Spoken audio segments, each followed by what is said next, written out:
Hey everybody, welcome to Thistlehawk Homestead. Today we're making onion soup.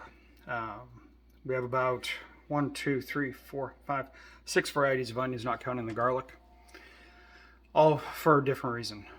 They all lend something to the soup. Rather than having a one note flavor, now we're going to have 6. Okay, so I'm going to turn the phone around and we'll talk about all the onions and their uses and things like this, and I'll explain onion soup to y'all. Okay, thanks. And all right, here we go. So the 6 types of onions. We've got the Vidalias right here on the board. We've got red onion, Spanish onion, white onions, and leeks. Okay. So that being said, we have to prepare them mostly the same, except for the leeks. Leeks, as you can see, are in water. Okay, because the leeks, as we look at here, as they grow up out of the ground, but the dirt isn't excluded from the growth. The dirt gets in between all those layers that we just looked at. Okay, so we have to soak them, and what that does is you cut them all down, get rid of the root end. We save the greens. Greens are potential for frying as a crispy garnish, but other than that, they're really not good for cooking. With leeks, you just want to mostly use the whites and just a little touch of the green. So we cut them, we soak them, shake them around a bit, get that dirt out, let the dirt settle. You want to leave enough water so that dirt has room to get to the bottom. And then later we can pull that out. That's going to be the last onion we add. That and the garlic we're going to add last. Garlic burns and cooks very quickly.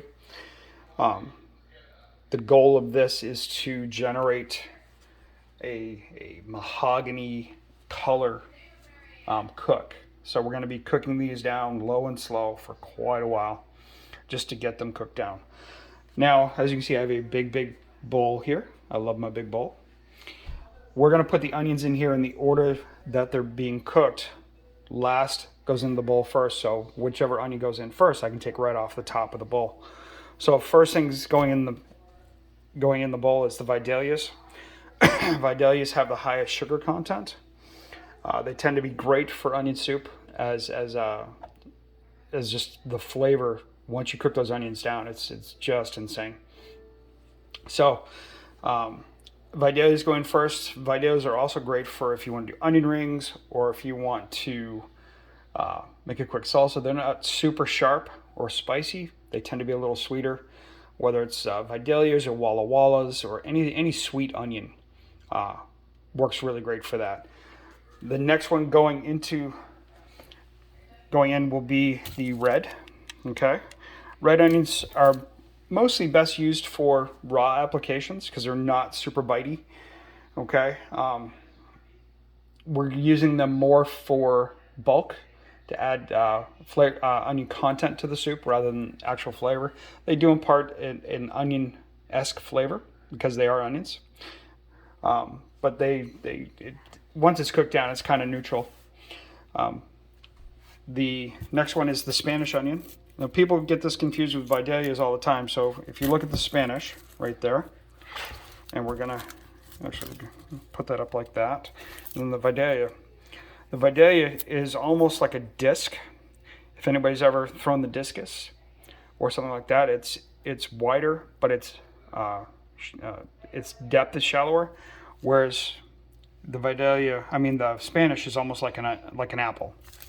So this you could hold it like an apple. This is definitely flatter. There we go. So that's the difference. But Spanish onions, of all the onions, they tend to be the sharpest. Or I'm sorry, they're not the sharpest. They're close, but they're very sharp and spicy. But they also have a high sugar content. Okay, so that's why they're going in where they are. They're best cooked. Okay, these are not onions you want to eat raw. They tend to until you can caramelize those acids into sugars. It's just not a pleasant experience to eat it raw.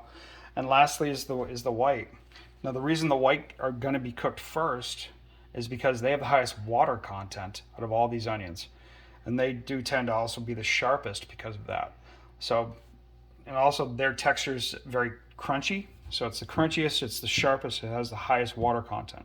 So because of that, we want to cook these down longer. Okay?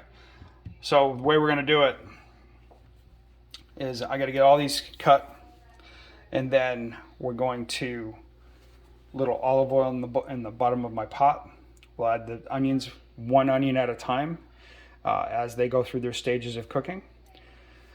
As they get in there, and once the onions are all cooked, and literally we want a dark, dark, dark mahogany. If you can see, actually, let me turn this light on. The color of the wood block right there, that or a little bit darker, okay, is what you want to take those onions down to. Dark, dark, dark. That's where you're going to get the richest flavor. And then we're going to hit that with some sherry to deglaze the pan. And then once that's deglazed, we're going to have chicken stock, and we'll accent that with a little beef base. Because typically onion soup gets beef stock and chicken stock together. And then those will be done. Once that's done and set aside, we're going to make croutons, and we're going to melt cheese on these croutons once they're toasted. And they're going to go right in the top. I don't have a broiler or a salamander. That would be really great for just melting the cheese over the top, because that crispy cheese is the best for onion soup. You know, when you make it in that crock and that cheese melts over the top of the bowl, and God, I'm drooling, sorry. It's so good. But anyways, that's onion soup. I'll try and revisit it later when we have everything going in the pot, okay? So we'll talk to y'all later.